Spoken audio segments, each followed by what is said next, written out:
Chapter 15, 717. The sound of metal boots faded behind him as Johnny stepped away from the briefing deck, past the weapons rack, through the last bulkhead that led to the ship's undisturbed silence.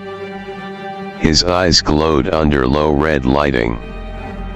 The others were preparing for war. He was already in it. Time to get to work. He raised his wrist. The call sign flared. Not with heat. Not with light. With displacement. No thunderclap. No flash of energy. Just a shift. Like reality had forgotten where he was supposed to be and corrected itself too late. And then, metal. Everywhere. The air thick with fuel and ocean salt, cut with ozone and the sick scent of sterilized blood. The rig.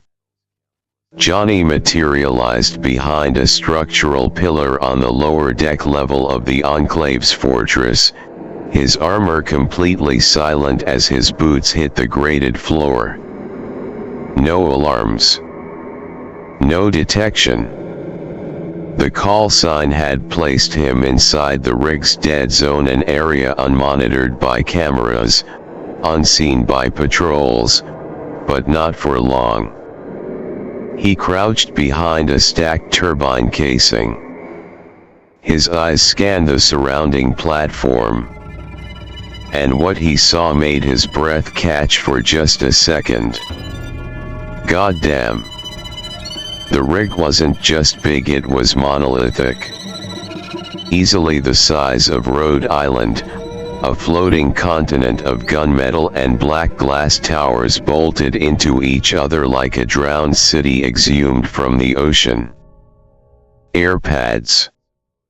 Hangars. Living quarters.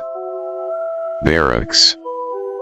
Massive internal structures stitched together like arteries, hundreds of buildings spread across the platform's sprawl. Cranes moved on overhead rails. Turrets rotated with a eye-level precision. Vertibirds buzzed between corridors like bees to a radioactive hive. Johnny ducked low. Even with the call sign, finding that chamber, finding the president. Impossible. His HUD flickered. No map data. No internal schematic.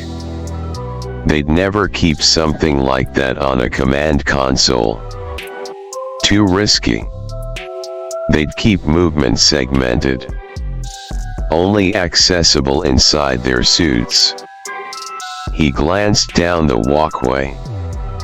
Two Enclave guards in Black Devil armor passed nearby, sleek obsidian plating with sharp-jointed limbs and glowing red visors, their voices static cracked inside helmet radios. That was the key. All right. He exhaled. I need a helmet. Just one. Doesn't matter if it's cracked, I just need the HUD interface. Give me their internal schematics, radio cross links, and troop routing. I'll find the president. And I'll find the ghosts hiding with him. He slipped into the shadows, silent as breath, the call sign beginning to sync with radio pings and biosignatures nearby. And somewhere in the digital black, a map was waiting to be stolen. A throne was waiting to be burned. The shadows were tied here, narrow alleys between fuel tanks, vent stacks, and heavy maintenance rails. Johnny hugged the side of a coolant pipe as the two Enclave soldiers marched past below, their boots clicking sharp on metal grates. I can't fire, he muttered low, breath even. One gunshot, one echo, and the rig lights up like Christmas. Can't risk it, not before the invasion force breaches the perimeter. The two soldiers moved with casual confidence, rifles slung but powered, heads scanning just enough to show they weren't rookies. Their Black Devil armor was intimidating, sleek, angular, built for intimidation and strength, but Johnny wasn't intimidated. He was calculating. Above them, a catwalk stretched over a maintenance shaft. A perfect perch. And just below it, a 10-story drop straight into a reactor buffer trench. Too deep to see the bottom. Perfect for one-way trips. Johnny slipped up the wall's lattice scaffolding with ghost-like precision. The LC-01 armor bonded with every movement. Silent. Flexible. Precise. He perched like a gargoyle over the catwalk. Power armor absorbs impact if you land right. But thrown upside down from 10 stories. He smirked to himself. Yeah. No one's walking away from that. He waited. Let them walk directly beneath. Timed their step. Their rhythm. The space between their lines of sight. Then he dropped. He landed on the catwalk rail, barely a sound, then descended like a hammer. The first soldier didn't even get to react. Johnny tackled him from behind, arms locking under his own, momentum shifting forward. GHH. And with a pivot that used the man's armor against him, Johnny launched him over the railing head first, twisting his core for maximum torque. Crunch. The sound of reinforced metal cratering on steel below. No scream. No alarm. Just an abrupt end. The second soldier spun too slow. Johnny was already behind him. One hand grabbed the back of the helmet.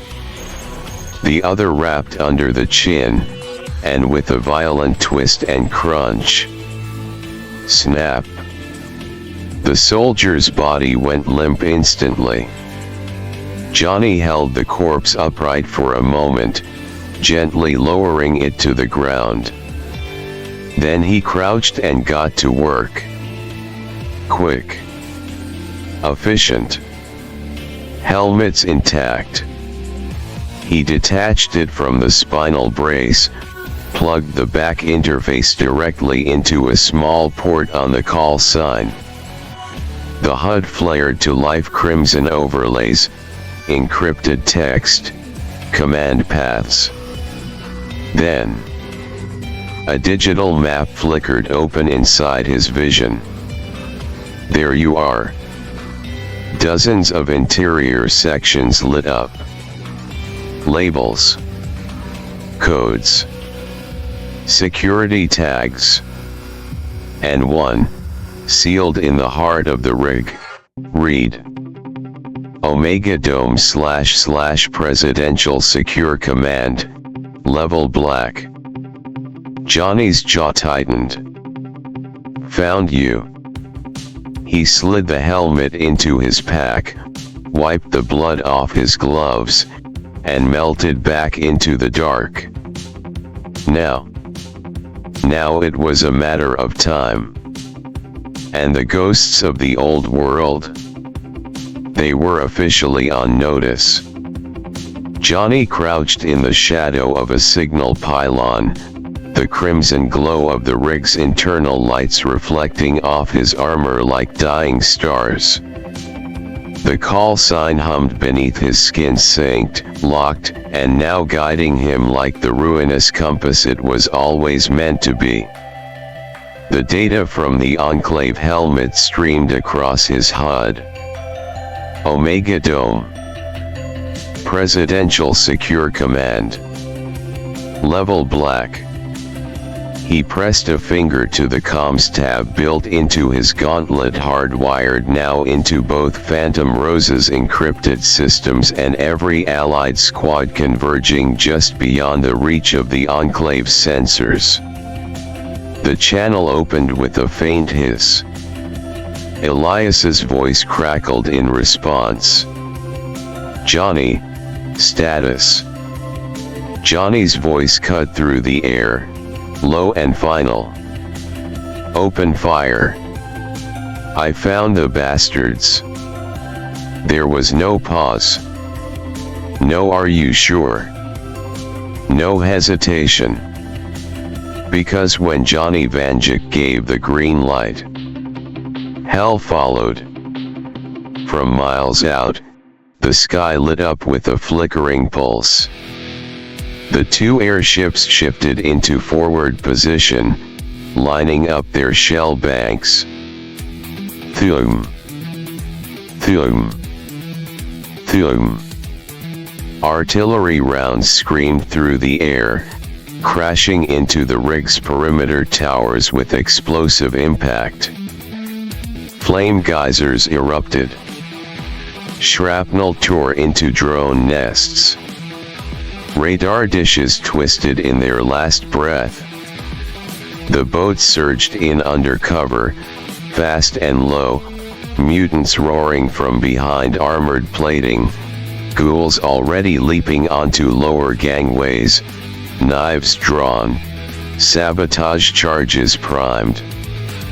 The amphibious tanks hit the outer sea wall next, slow, monstrous, grinding up the ramp platforms like rusted titans clawing into shore. Above, the vertibirds screamed in, looping and pivoting under the chaos, their guns lighting up the sky as they tore through automated defense turrets.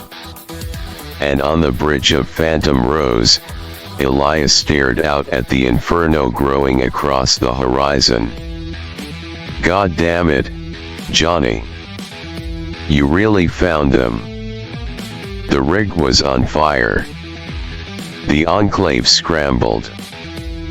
Power-armored units stormed from reinforced gates. Commandos barked orders. Sirens blared as interior locks slammed into place. But it was too late. Because the Ghost was already inside. And the reckoning had officially begun. The rig shook beneath his boots, tremors rolling like thunder through steel veins as the battle outside turned from coordinated assault to sheer, methodical annihilation. Missile trails lit the sky. Drones crashed in flaming arcs into the sea. Mutants overran the eastern walls. Ghouls danced like shadows through reinforced corridors, silencing Enclave officers with surgical brutality. The Brotherhood. Rolling thunder. Tanks and gauze rounds, hammering through defensive emplacements with fire in their eyes and steel in their lungs. The rig was bleeding. But Johnny didn't slow down. Didn't look back.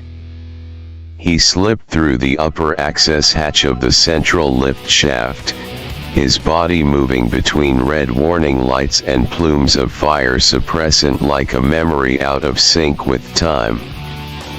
The call sign directed him not with coordinates, but with familiarity. He knew where to go. Omega Dome. A black classified command node buried deep in the rig's central mass. Where the old world buried its sins in suits and titles.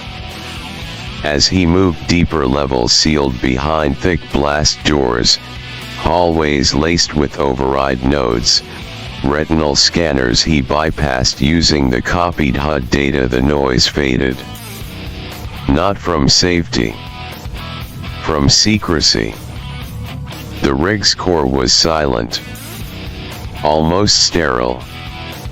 These weren't barracks or control rooms. These were temples of control. Places where no soldier ever walked. Where decisions were made in whispers, not weapons. And at the end of a long, reinforced corridor, sealed behind an arc of blast glass and biolock terminals, he found it. A circular chamber. Towers of servers encasing it like ribs. A central dais. 7 chairs. 3 of them occupied. 2 standing. 1 seated. The president. White hair. Suit perfectly pressed. Breathing assisted by some unseen system wired into the rig's floor. His eyes didn't look surprised. They looked like a man who had been waiting for this confrontation for years. Johnny stepped in slow. No gun raised. No words yet. Just glowing eyes.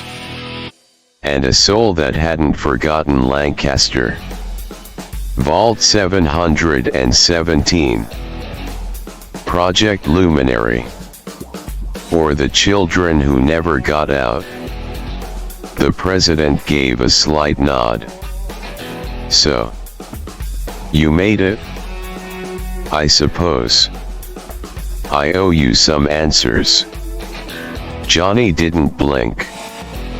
Didn't nod. He just spoke. Low. Calm. You're goddamn right you do. The chamber lit with sterile, surgical cold as the old man, the last president of the old world, sat in his throne of quiet wires, eyes lit by the faint blue of life support feeds. His voice, ragged but controlled, echoed through the dome with the weight of a dying regime's confession. Johnny stood still. Not blinking. Not breathing heavy. His glow lit the room in soft green, painting the polished steel walls like spectral firelight. And then, okay, Mr. President.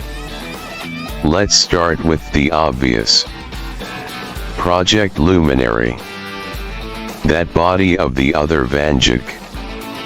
Start talking. The old man exhaled. Not from fear, he was far past that.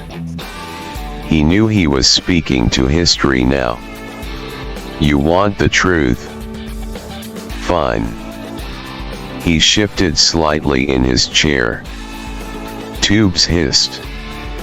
Monitors blinked. You were never meant to exist. That's what made you dangerous. You, all of you, the Vanjikis. You were glitches in the code. Wild cards in a world that was supposed to follow a chain of command.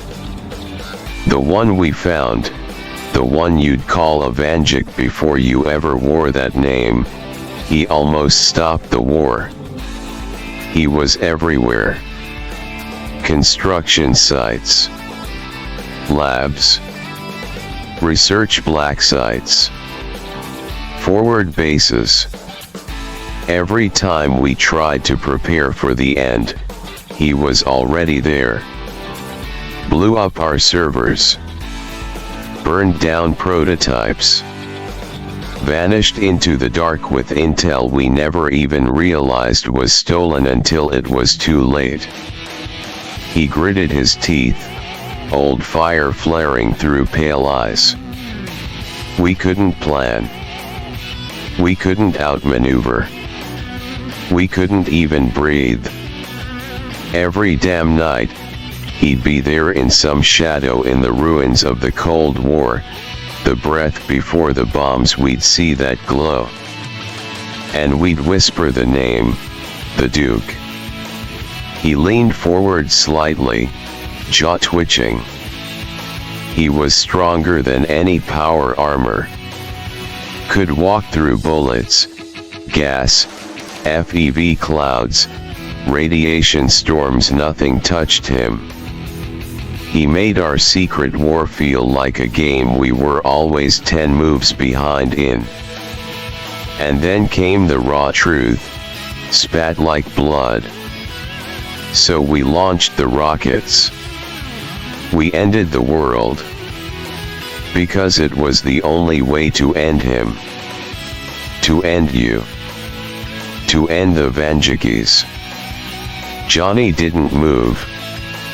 His eyes narrowed, but his heart steady. The president went on, bitter now. Defeated, but still speaking like a man who had carved choices into the bones of nations. Yes, we wanted the world. Of course we did. Yes, the Sino-American War, our weapons race, our Vault program, our coups, and blackmail and bioengineering, all of it was so we could hold onto it. But the Vanjik presence, it made us sloppy. It made us desperate. We didn't have the luxury to plan anymore. We had you breathing down our necks. He laughed just once. A sharp, dry bark. So we pulled the trigger early. Half the world didn't even have their shelters built yet. We launched with blueprints still warm on the printer. Because if there was no world left, there'd be no more Vanjikis to hunt us. No one left to drag us from the dark. The room fell still. All the machines kept humming. And Johnny, he took a step forward, slow, deliberate, voice quiet like a storm whispering through ash. You killed the world. To escape being held accountable. You slaughtered the innocent, to avoid facing one man. The president didn't flinch. We did what we had to survive. Johnny's hands curled into fists. The glow of the call sign surged, pulsing once. He didn't draw a weapon. He didn't need to. Because what came next wasn't about vengeance. It was about truth made flesh. Well, Mr. President, I'm still breathing. And I remember everything. So tell me the rest, Project Luminary. What was it really? What were you trying to build? Or were you just trying to replace me? Johnny stood like a shadow carved from fire and silence, the dim red of the Omega Dome reflecting in his armor, his eyes glowing like twin stars in eclipse. The call sign pulsed once, slow, deep, steady, as if it, too, were listening to the confession it had waited a lifetime to hear. The president leaned back, a man drained of venom but not shame. His words came not with pride, but with the cold finality of a bureaucrat who buried his sins beneath rationale and protocols. In a way, yes. Project Luminary was about you. Or, the thing you represent. When we opened up that other one's brain, the one we found before the bombs, we realized something that changed everything. He wasn't just enhanced. He was connected to something. The lights above flickered slightly as distant explosions shook the walls. The war was raging across the surface of the rig. But down here, in this chamber of burned secrets and long shadows, the real battlefield was memory. It was a network. Not man-made. Not digital. Something older. Biological, maybe. Dimensional, maybe. We couldn't understand it, but it was real. He knew things he'd never seen. Tactical patterns, language, enemy strategies, world events before they even happened. Just like you. Johnny's voice cut low through the dark. I've never trained a day in my life. But I remember every war. I feel the trigger pull before I ever lift a weapon. You're telling me that was always the point? The president nodded, slowly. Yes. That was the point. So we tried to build one. Our own network. A neural system, layered through hosts. Children. That was the hive. We called the others conduits. The ones who mutated. They'd be the data matrix, the living archive. And one would always rise, the alpha. The leader. The wielder. The soldier. He looked up at Johnny, some bitter humor in his breathless exhale. You weren't supposed to be part of it. You weren't even on our radar. We told Vault-Tec to avoid Lancaster. I knew I felt it. Something about that place, it had the same weight as the first one. But Vault-Tec doesn't follow instructions. They followed convenience. Took children from wherever the paper trails were weakest. And, wouldn't you know it? They pulled the one child from Lancaster who already was the alpha. Johnny didn't move. But the air around him changed. He wasn't angry. He was clarified. Like hearing the final note of a song that played in his blood for 3 decades. You didn't create me, he said, voice low. You just woke me up. And everything that happened next was just you trying to fix the mistake of being afraid of a child you didn't understand. The president sighed again. You're right. We feared you. Because you weren't born from command. You weren't built in a lab. You weren't designed. And that kind of power, it doesn't serve governments. Johnny stepped forward now. Slow. Measured. No. It serves legacy. And you tried to rewrite history. But I am history. The call sign flared.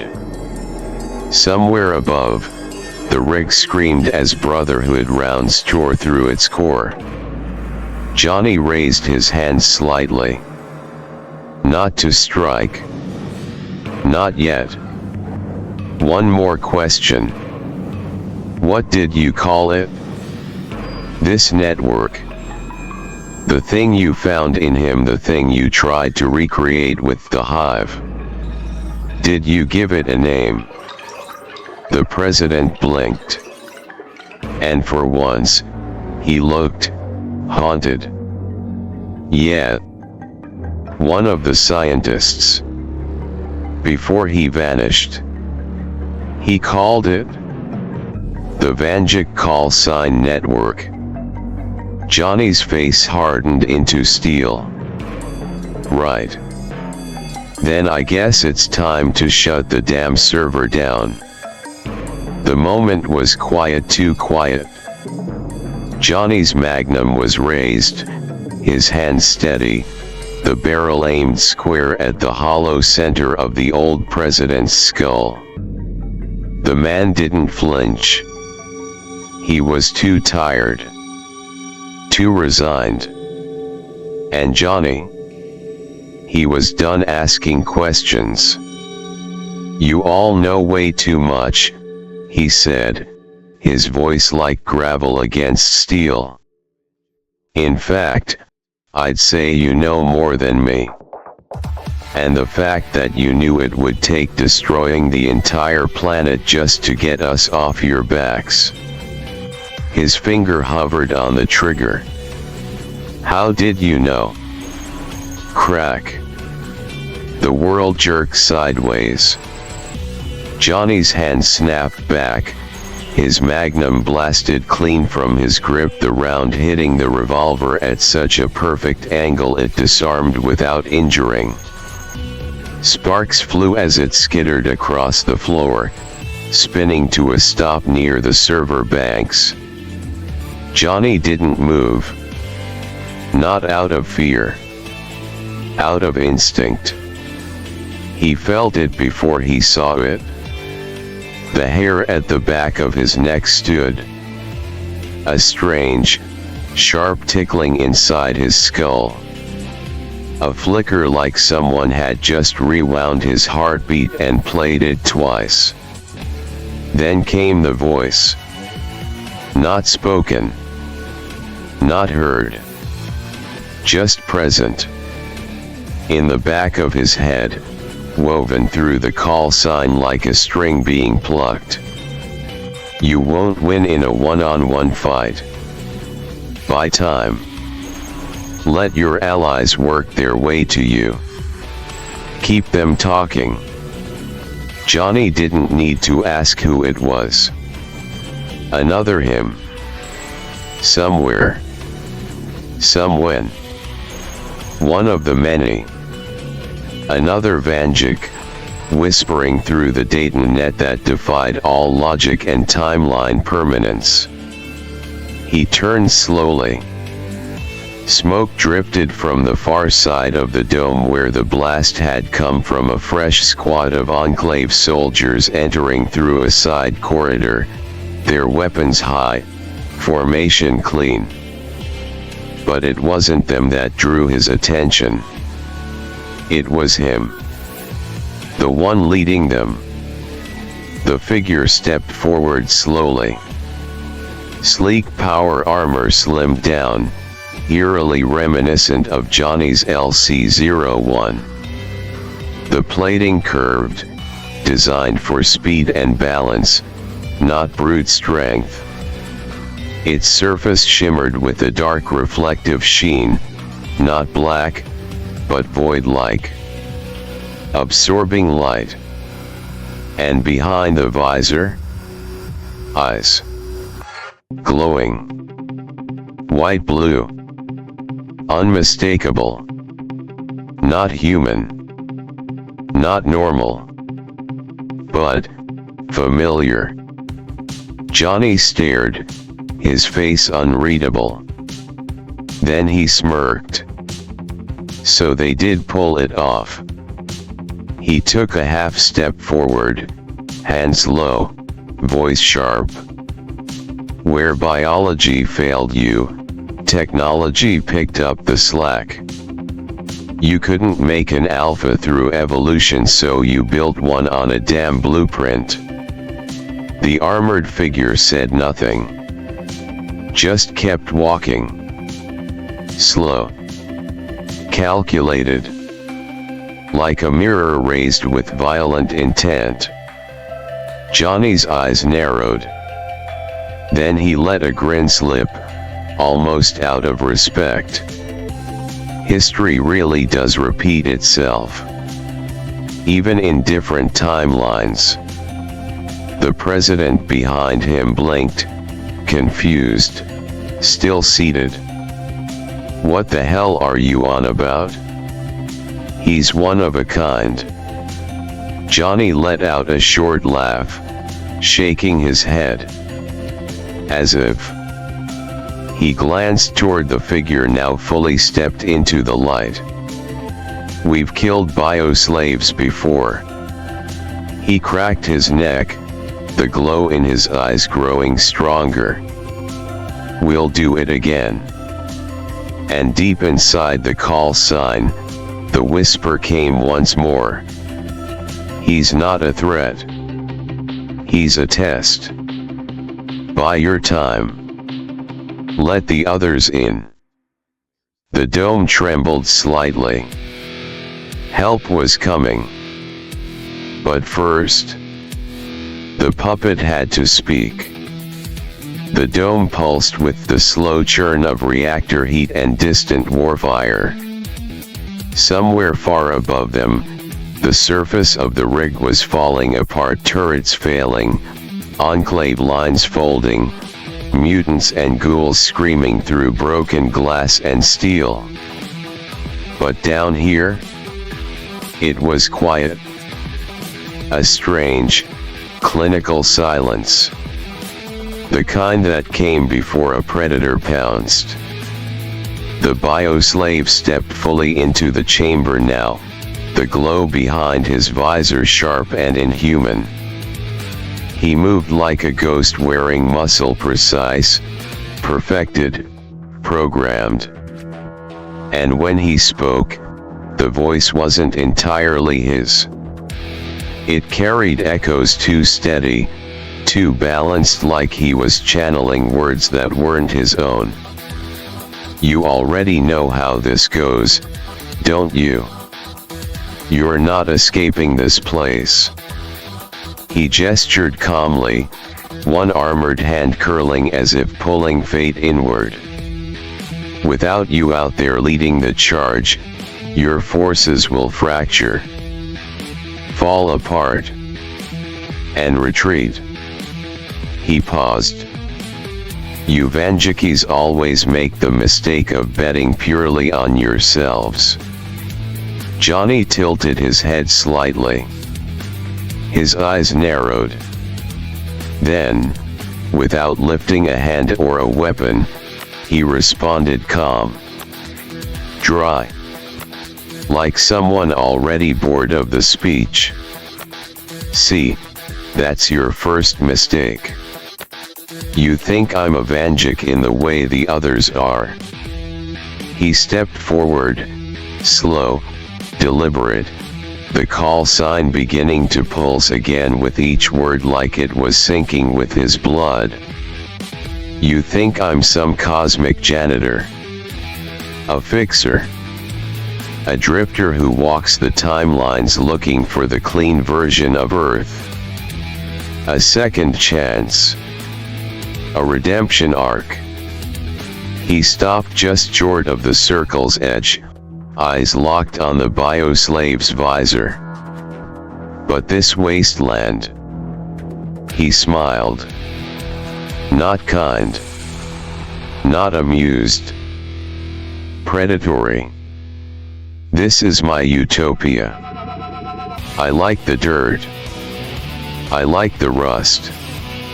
I like the fact that the air burns my lungs and the water bites when I drink it. Because this world doesn't lie anymore. There's no more flags. No more scripts.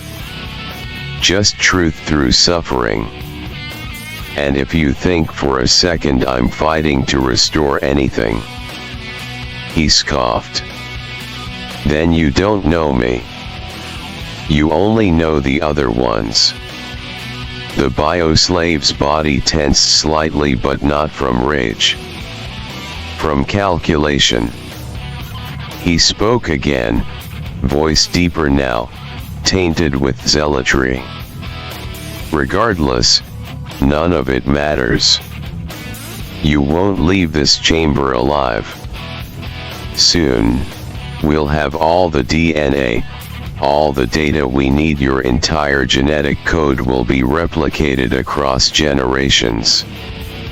And when that happens," he stepped forward, "the Enclave will become you. Thousands of us. Trained. Controlled. Perfected. A world of Vanjikis." He raised a hand skyward. "And fear will never touch the Enclave again." Johnny didn't move. Didn't blink. He just tilted his head, and smiled wider. "Yeah.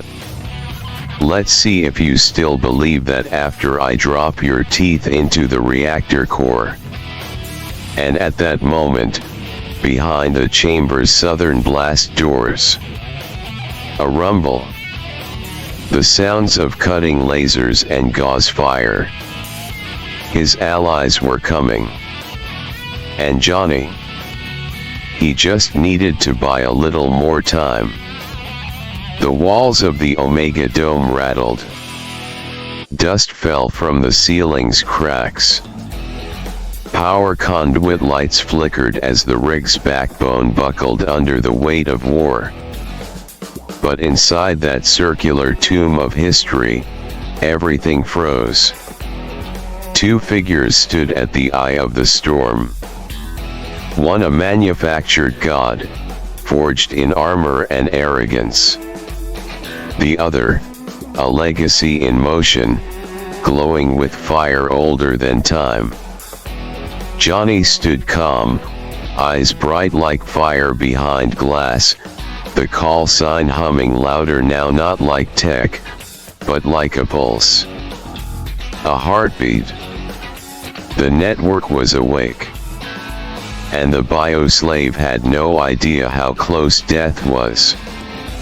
"You think the power's on your side, huh?" Vault-Tec thought that. So did your hive. Johnny stepped forward, casually, like none of it mattered. "You can cage me. Enslave me. Kill me." His voice didn't raise, but the weight in it pressed like gravity. "But you'll never stop consequence. We all have timers. And yours is a hell of a lot shorter than mine." The bioslave snapped forward, stepping into the center of the room, armor gleaming like polished death, voice rising with fury and manufactured zeal. "The power. What is this, some old, crappy hero show?" He gestured wide, the dome illuminating around them. "This is reality, Vanjik. Look around you." And Johnny did.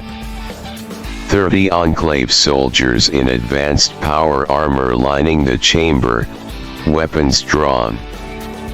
Turrets overhead, glowing red, primed, locked on his skull. The president, still seated, watching like a dying god about to be avenged. The bioslave stepped closer. "You're in a room full of soldiers. Auto turrets set to burst mode. And most importantly," his visor glared bright, "you're stuck in here with me." And just as his words echoed, the call sign flared. A ripple across the back of Johnny's brain. Data flooded in. Craig and Milo were outside the western blast door. Elias and Dow were coming down from above, rappelling along an internal turbine shaft. A third squad, Lancaster's best shock troopers, were breaching the northern wall. They're 10 seconds out. Don't give him the first strike. The bioslave stepped closer, blade ejecting from his wrist. Face it, Vanjik. You take a single step, you're dead. Johnny looked at him, dead in the eye. And then he smiled. A grin full of something not afraid. Not reckless. Just certain. You talk too much. Flash. The call sign flared, not a shimmer, not a blink. A full shift, reality breaking like water in a ripple. Johnny was gone. And behind the bioslave before the man's visor could even adjust. At that exact moment. Boom. The side doors blew open. Craig roared into the room like a tank with fists. Milo dove in low, 2 suppressed shots finding targets across the chamber. Elias and Dow descended through the ceiling, weapons ready, air rippling from their powered fall. Lancaster's breacher stormed the far wall, concussion rounds blasting metal and bodies. The chamber exploded into chaos. And behind the bioslave, Johnny whispered, "I'm not stuck in here with you." He leaned in. "You're stuck in here, with us." Then he struck. The room detonated into violence. Craig slammed through the closest power-armored Enclave soldier, his bare hands bending steel like foil as he sent the man flying into the side wall with a thunderous clang. Milo moved like a ghost through the smoke, silenced shots ringing out in bursts of 3 neck, helmet joint, side vent, down they went. Elias and Dow directed the breaching squads with pure battlefield precision, shouts and suppressive fire carving through the chaos. The Enclave lines were crumbling, not because of numbers but because the leadership had arrived. Johnny didn't shout orders. He was already in motion. Kill the soldiers, secure the leadership. The squad's objective was clear: no more talking heads, no more hidden presidents and whispered programs. The time for questions was over. But for Johnny, it was personal now. The bioslave turned just in time, barely to catch Johnny's elbow with his forearm. Sparks erupted as armor clashed. The force of it made the ground vibrate. Both were thrown back from the sheer power of the collision, but Johnny rolled into the momentum back to his feet faster than instinct should allow. Still, even with the call sign pulsing under his skin, this fight was not his to win easily. The bioslave surged forward. A blur of mechanical precision and rage. He fought like someone born from mathematics and violence. His attacks were too sharp, too clean. There was no wasted motion, no arrogance. He didn't fight with emotion. He fought with engineering. Johnny blocked a knee strike to the chest, but the follow-up punch cracked into his jaw and sent him tumbling across the floor. Sparks flew from the LC-01 armor as it screamed in protest. He grunted, rolling hard, spitting a little blood onto the clean steel. He got to his feet. Barely. "Not bad," he muttered. "But I've been beaten worse by Raydroches with an attitude." The bioslave didn't taunt this time. He closed the gap, spun low, and hooked Johnny across the knee. The world turned sideways as Johnny hit the ground hard, ribs cracking, possibly fractured his HUD, flickering red warnings. A boot came down toward his head. He rolled just in time. The strike dented the floor like a crater. "Come on," the call sign whispered in his skull. "Hold on. You just need to last. You're not here to win. You're here to break the system." Johnny growled low in his throat, back on his feet, pain coursing through every joint. This wasn't like the mutants or the ferals or even the scientists. This thing, this bioslave, it was him. If he'd been made in a lab, if he'd been stripped of soul and loaded with algorithms. "I'm not even fully unlocked yet," Johnny hissed, circling the bastard. "And you're still sweating." The bioslave twitched, the faintest flicker of uncertainty. And Johnny saw it. He smiled through the blood. "You might be better than me. But I've got something you'll never have." He lunged, throwing his shoulder into the bioslave's center mass. They crashed into the central dais, breaking panels and snapping steel as they collapsed into the server core. Outside the melee, Milo barked into comms.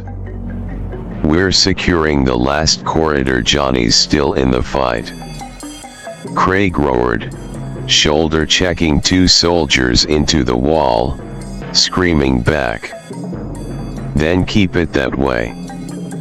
And Johnny, still swinging, still breathing, still fighting. He wasn't winning. But neither was the thing trying to replace him. And that meant time was on his side. Clang. The bioslave's fist swung wide, but Johnny ducked under it, stepping into the strike, wrapping both arms around his enemy's torso in a grip born of fury and desperation. Their armor sparked as it scraped and slammed, power cores humming, the air vibrating from the force of their struggle. Johnny didn't try to win the fight anymore. He changed the rules. The call sign flared. A blue-white pulse of distorted space rippled out from his gauntlet, distorting light, sound, reality itself. "You want power? I'll show you where it lives." Flash. The warp hit like a detonation. Time twisted, snapped. And in the span of a breath, they were gone. Re-entry. They slammed into metal. Not flooring, scaffolding. Rust-crusted, cold as grave steel, shuddering under the sudden mass of two armored titans crashing from thin air. Johnny and the bioslave landed in a tangled spiral, rolling across the narrow railwork above the central reactor chamber, a place no one was meant to be without clearance or armor integrity. The reactor itself hummed beneath them, a monstrous, roaring heart of atomic breath.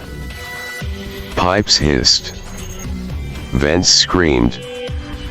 Coolant mist wafted in white ghost trails around them. The catwalk groaned, cracked, and held barely. Johnny coughed blood into his helmet. His HUD flashed. Structural stability, 12%. Pulse resistance, warning. Spine stress, compensating. He staggered to one knee, gripping a twisted railing. The bioslave rose across from him, scraped, for the first time, dented along the shoulder, breathing just a little harder. He wasn't immune. He just didn't know it yet. Johnny stood fully. The cold wind of the reactor whipped around them, steam swirling up from the glowing pit below like they were standing on top of hell's furnace. He clenched his fists. Welcome to the core.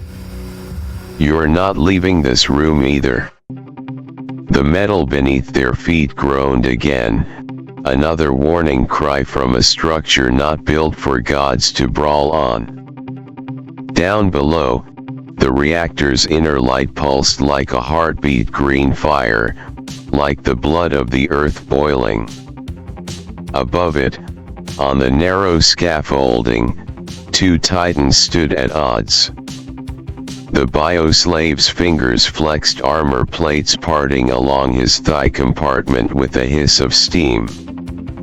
A massive handgun unfolded into his palm, sleek, brutal, heavy. A .500 Magnum. Jet black, angular, built to punch holes through tanks, not people.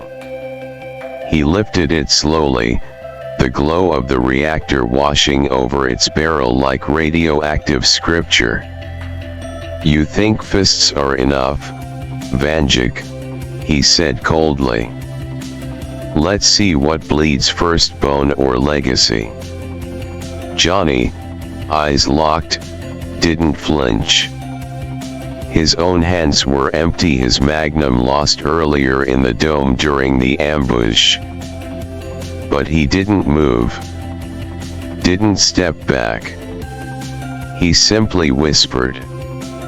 Let's even the odds.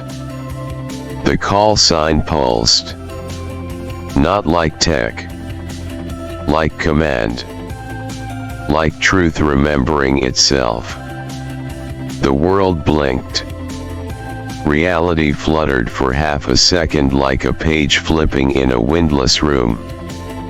And into Johnny's hand materialized from data, memory, legacy.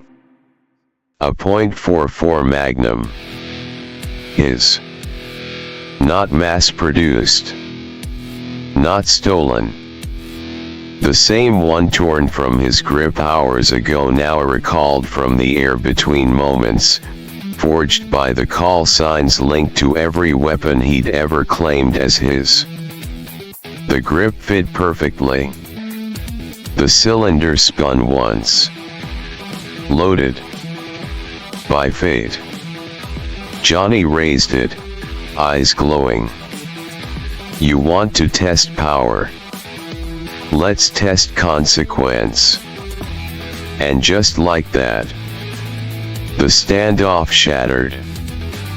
Gun versus gun. Mutant versus manufactured. Legacy versus blueprint. And the reactor roared beneath them, hungry for whatever blood would fall first. Johnny's eyes gleamed with something feral, not madness, but clarity sharpened by years in darkness. The .44 Magnum rested easy in his hand, its polished steel reflecting the glow of the reactor pit below. And just when the bioslave tightened his grip on the .500, waiting for Johnny to raise and fire, Johnny grinned. You really thought I'd be stupid enough to take you on in a gunfight? His arm pivoted not at the bioslave, but down. Let's test the limits of your programming. BLAM. Johnny opened fire directly into the reactor housing. Boom. The first round pierced the protective alloy casing. The second ripped through a coolant pipe. The third detonated a pressure node. The entire chamber lurched. Alarms screamed. Coolant lines ruptured. Red warning lights flooded the walls with strobing emergency flashes. The reactor groaned, like the heart of some ancient beast stirred from slumber, and it was angry. "What have you done?" the bioslave roared, enraged, raising his .500 and firing 3 quick shots. Johnny dodged the first, the second clipped his shoulder, spinning him into the railing. He grunted, flesh burned through armor. The third never connected, because Johnny threw himself over the side. The bioslave ran to the edge, pistol raised, visor glaring down, only to find nothing below. Just mist. Fire. Cracking steel. Then flash. A ripple above. Johnny appeared in mid-air, call sign activated, descending like a meteor from the heavens directly behind the bioslave, magnum raised. He landed hard, shoulder slamming the enemy forward into the railing. The bioslave stumbled, caught off guard for the first time. Johnny leaned in, panting through blood and flame. "This whole place. You've got less than 3 minutes. My people are already evacuating. Your leaders are in shackles. Your soldiers are either dead or running." He jammed the barrel of the .44 into the side of the bioslave's helmet. "You lost." The reactor below screamed, plasma venting, metal folding inward as the temperature skyrocketed. And as klaxons howled like judgment, Johnny's final words cut through the chaos. "I told you all, consequence doesn't care about power. And you were born from a world that's already dead. Time's up." Clang. The bioslave's armored palm slammed against Johnny's hand, knocking the .44 Magnum free. It skittered across the reactor platform, sparks trailing from the steel floor. With trained precision, the bioslave raised his own .500 Magnum, the barrel locking onto Johnny's chest. But before he could pull the trigger, crack. Johnny's boot connected hard with his wrist, kicking the gun clean out of his grip. It soared over the railing, vanishing into the roaring void of the reactor below. The bioslave's balance broke, and Johnny lunged, tackling him to the floor. Metal screamed under the weight of both combatants crashing into the grating, a support beam buckling beneath them. The .500 Magnum, spinning midair from the disarm, bounced off the railing, and Johnny snatched it out of the air mid-roll. His arm swung down instinctively. Boom. A single round fired into the bioslave's thigh joint. The armor shattered, metal and flesh exploding in tandem. Wires snapped. Bone cracked. Screaming, the bioslave howled, reaching for the wound, but his hands spasmed, unable to obey. Internal systems overloaded. Johnny rose. The rig was dying. Lights burst across the chamber, blown from power overload. Circuits overloaded. Screens cracked. Darkness fell, except the glow from below. the reactor's pulse now unstable, now free. Radiation hissed from broken pipes. Glowing steam filled the air. The bioslave writhed, one leg mangled, sparks shooting from his neck poured. The radiation cracked through the armor, seeping into the synthetic meshwork and exposed organs beneath. He screamed, a machine feeling pain it wasn't designed to survive. The programming buckled. Pain protocols overwhelmed. The Enclave's perfect soldier burning alive from within. And through the haze, he saw him. Johnny Vangeck. Standing still, backlit by the soft thrum of a dying reactor, cloak and armor drenched in shadow and fury. Johnny's eyes glowed brighter than anything left in the chamber. And just before he vanished into the distortion of the call sign, as teleportation fire began to ripple around his frame, his voice echoed out over the metal tomb. Tell me, nightmares. Are you afraid of the dark yet? Flash. And then he was gone. The reactor wailed. The bioslave screamed. And somewhere in the distance, the Phantom Rose sailed, steady and strong, into a horizon where the last ghost of the old world was finally fading. The Phantom Rose cut through the dark Atlantic like a steel leviathan returning from war. Black smoke still trailed faintly from the twin vertibirds hovering above.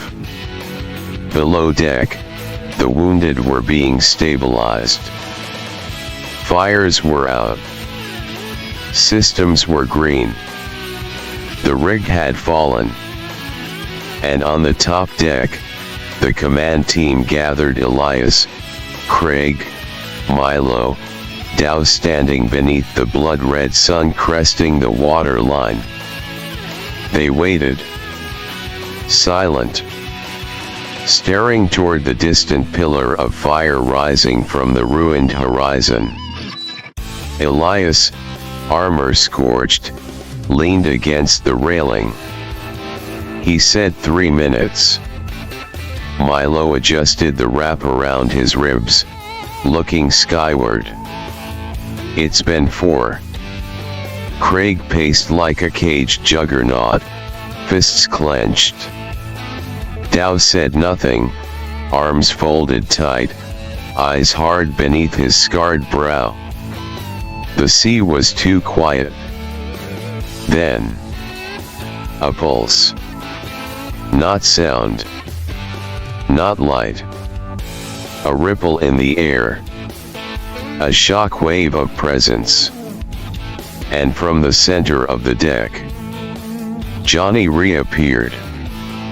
Not with fanfare. Not with sound. Just a flash of distortion and the hiss of hot metal hitting cold air. His armor was cracked. One arm hung limp. Blood leaked through the side plating. The .500 Magnum still in his hand, smoke curling from the barrel. He looked up slowly. Eyes still glowing. But not with fury. With resolve. Milo grinned wide. Took your damn time. Elias nodded once. The rig. Johnny just nodded back. Gone. Craig cracked a smile that looked more like a war cry. Did you kill that thing? Johnny looked down at the Magnum in his hand. His fingers opened. The gun clanked to the deck. Left him to the dark. Dow stepped forward. And the leadership. Johnny's voice was dry. Low. In chains. Lancaster will hold the trials. They stood together for a moment in silence. The rig's fire reflected in the ocean. A new day rising. A new world forming. Not perfect, but free.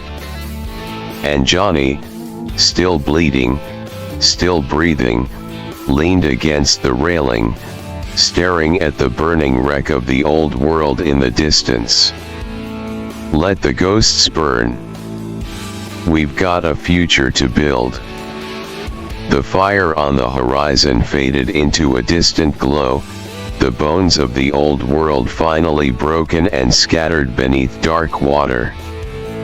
The Phantom Rose moved steadily through the surf, her crew bruised, bloodied but undefeated. They didn't cheer. There was no fanfare. No victory speech. Just silence. A sacred kind of quiet. The kind you only get when you survive the impossible. In the days that followed, the captured Enclave leadership was brought to Lancaster in containment convoys, paraded not for spectacle, but witness. So that the world could see who lit the match that burned it all down. The recovery team scoured the coastline for black box data, records, survivors, anything salvageable from the ruins of the rig. Johnny remained aboard the ship, sitting often by himself, staring at the water, the call sign whispering quietly in pulses only he could hear. They had won. But victory didn't feel like a finish line. It felt like a reset. Elias oversaw the integration of the remaining Brotherhood chapters, forming a new doctrine. One that valued survival over dogma. One that understood the value of unity over isolation. Milo, alongside Craig and Dow, began building out a defense network, using the scavenged vertibirds, amphibious tanks, and even modified AI systems from the Enclave's fallen infrastructure. The loom mill, once a humble shelter, was transformed into the seat of the new Commonwealth, a coalition of wasteland communities bound by blood, truth, and fire. And beneath it all, Lancaster lived. Not as it was, but as it chose to become. And Johnny? One evening, he walked into the old radio tower atop the ship. No lights.